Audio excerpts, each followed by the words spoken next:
भगवान शिव को क्यों कहा जाता है पशुपतिनाथ? जाने रहस्यमय कारण। पशुपतिनाथ का अर्थ है सारे पशुओं के नाथ, ईश्वर।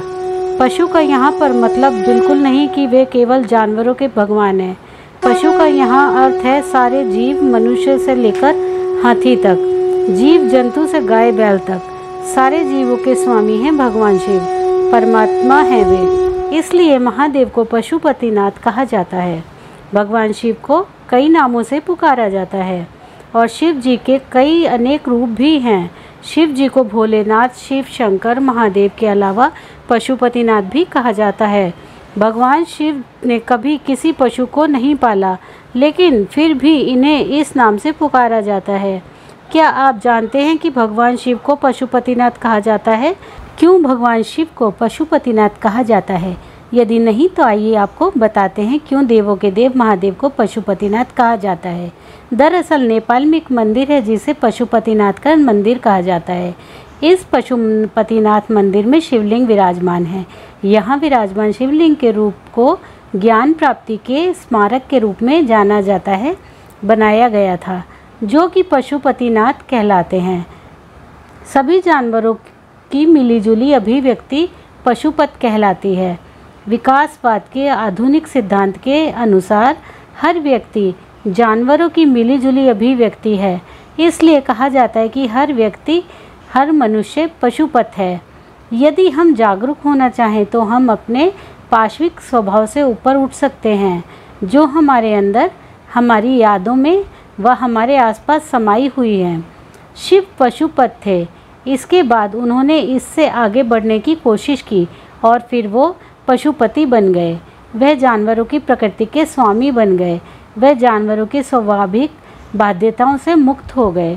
अगर आप एक चींटी को ले लें तो ये बस एक चींटी है, इसके अंदर बस चींटी के ही गुण हैं।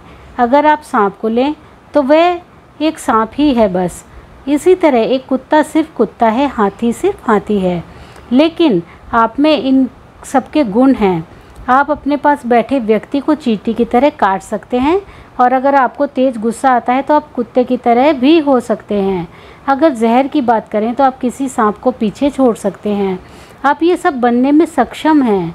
आप में उन सब का गुण है। दरअसल आपके सिस्टम में कहीं ना कहीं इन सब की यादें मौजूद होती हैं।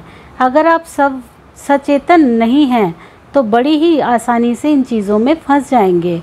आप पशुपत बन जाएंगे। शिव जी को जीवन के सभी क्षेत्रों में संयमी कहा जाता है। भगवान शिव का वज्र सबसे शक्तिशाली होता है। वज्र को शिव निरीह पशु पक्षियों को बचाने के लिए तथा मानव विरोधी व्यक्तियों के विरुद्ध व्यवहार में लाते थे। शिव जी बहुत ही शांत प्रवृत्ति के कहे जाते हैं, इसलिए वे अपने अस्त्र का उपयोग बहुत कम ही करते हैं।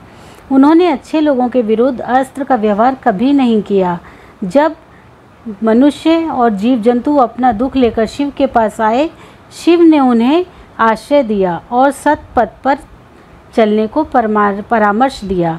लेकिन जिन्होंने शिव पर क्रोध कर अपने स्वार्थ को पूरा करने का विचार किया, शिव जी ने उन्हीं पर अपने अस्त्र चलाए। भगवान शिव का ये अस्त्र मात्र ही कल्याणार्थ है, इसी कारण इसे शुभ वज्र कहा गया है।